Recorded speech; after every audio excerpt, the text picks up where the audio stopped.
করবেন আন্তর্জাতিক মজলিসে তাহাফুজে খতমে নবুয়ত বাংলাদেশের মুহতারাম উপদেষ্টা হাজারো লাখো আলেমের উস্তাদ বর্ষিয়ান শাইখুল হাদিস হযরতুল আল্লামা উবাইদুল্লাহ ফারুক দামাত বারাকাতুহুম।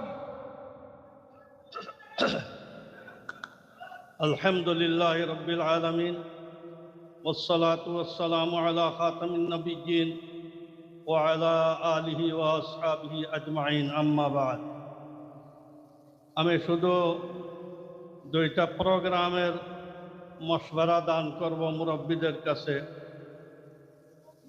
তার আগে এই কথা বলতে চাই, বাংলাদেশের ইলেকশনে সংখ্যাগরিষ্ঠ ভোটে যে দল সরকার গঠন করল, প্রধানমন্ত্রী নির্বাচিত হইলেন, এই কয়েকজন মানুষের ভোটে যিনি প্রধানমন্ত্রী হইলেন, এখানে যদি আরেকটা ছায়া প্রধানমন্ত্রী হয়ে যায়, নিজে দাবি করে যে আমি প্রধানমন্ত্রী, তাহলে এই দেশের আইনে তার ব্যাপারে কি সিদ্ধান্ত নেওয়া হবে? আর আজকের সরকার কি এই জিনিসটা সহ্য করবে? এইভাবে খামোশ বসে থাকবে?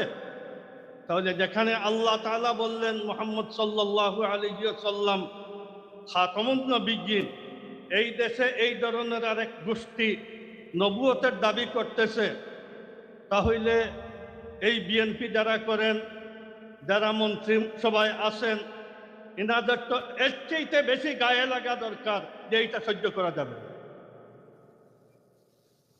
সরকারে অমুসলিম ঘোষণা করে দিবে এই আশা, আর আপনারা ওলামাদের বড় ডেপুটেশন সরকারের কাছে যাবেন আর এটা বলবেন আর অমুসলিম ঘোষণা করে দিবে, এটা খুব কঠিন কাজ।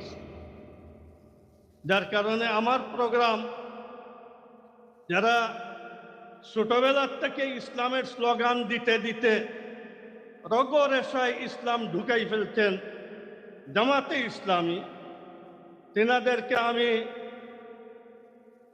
এক প্রস্তাব দিতে চাই, তাআলাউ ইলা কালিমাতিন সাওয়াইন বাইনানা ওয়া বাইনাকুম হিসাবে,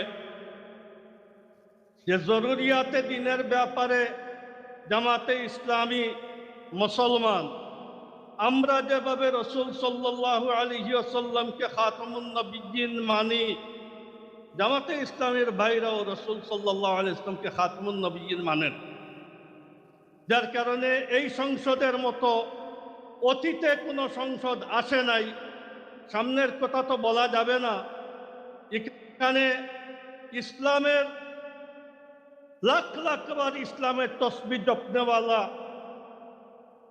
70-এর মতো আপনার এমপিরা এই সংসদে আছে। ওনাদের জীবনে এর চাইতে বড় কি প্রোগ্রাম হইতে পারে যে আমরা আমাদের সময় এই বিলটা আমরা পাশ করি যে কাদিয়ানিরা কাদিয়ানি, এরা মুসলিম নয়, এদের আইডি কার্ডে এদের পাসপোর্টে কাদিয়ানি লেখা থাকে, আহমদি মুসলিম জামাত নয়। আপনারা এই দুঃখা দিবেন না আমাদেরকে, আহমদি নামে কোনো মুসলিম জামাত নাই, ইসলাম মুসলিম শব্দ ব্যবহার করা যাবে না। আমরা আশা রাখবো, আর আমার একটা পরামর্শ থাকবে, বর্ষাকাল শেষ হোক, এখন আপনারা জামাতের আমাদের মজলিসের ডিও মজলিসের 4-5 জন সংসদ সদস্য আছেন, ইনারা তো রাজি হবেনি, কিন্তু বিরোধী দল হিসাবে, বড় দল হিসাবে জামাতে ইসলাম আগামী সেশনে, আগামী আপনার ইয়েতে এই বিল উত্থাপন করবে যে আমরা কাদিয়ানিকে কাদিয়ানিই বলবো, মুসলমান বলবো না। এই কাদিয়ানি মাইনরিটি, এইটার আপনার বিল উত্থাপন প্রস্তাব দিবেন। সরকার যদি না মানে তাহলে বিকল্প ব্যবস্থা, আর সরকার যদি মানে তাহলে একটা সহজ পদ্ধতি। আর জামাত যদি এত ইসলাম বলে খতমে নবুয়তের বিল উত্থাপন করতে পারে না, তাহলে ওনাদের ব্যাপারে আমাদের তো এই ধারণা যে ওনারা সত্যিই ইসলাম চান, এই ধারণাটা একদম রেকর্ড হয়ে যাবে যে ওনারা এটা চান না। যার কারণে আমরা চাই যে আগামী অধিবেশনেই এই বিল যেন উত্থাপন হয়। সরকার যদি এতে রাজি না হয় আর এই বিল প্রত্যাখ্যান করে, তাহলে নভেম্বরের দিকে কোনো মিটিং টিটিং না করে, আরো বহুত বুজুর্গানে দিন এই প্রস্তাব দিয়েছেন, মশওয়ারায় বসেন, বসে তরতিব বানান, 8 নভেম্বরের কোনো 1 তারিখে সুযোগ সুবিধায় আপনার ঢাকার দিকে লং মার্চ, সারা ঢাকার রাস্তাঘাট সম্পূর্ণ অবস্থান, কোনো অস্ত্র নাই, কোনো মারামারির কোনো ব্যবস্থা নাই, খালি হাতে আমরা অবস্থান করব যতক্ষণ পর্যন্ত এই সম্পূর্ণ আপনার সংসদের চতুর্দিকে যতক্ষণ পর্যন্ত বিল পাস হবে না, এতক্ষণ পর্যন্ত আমরা উঠব না। ওয়া আখিরু দাওয়ানা আলহামদুলিল্লাহি রাব্বিল আলামিন।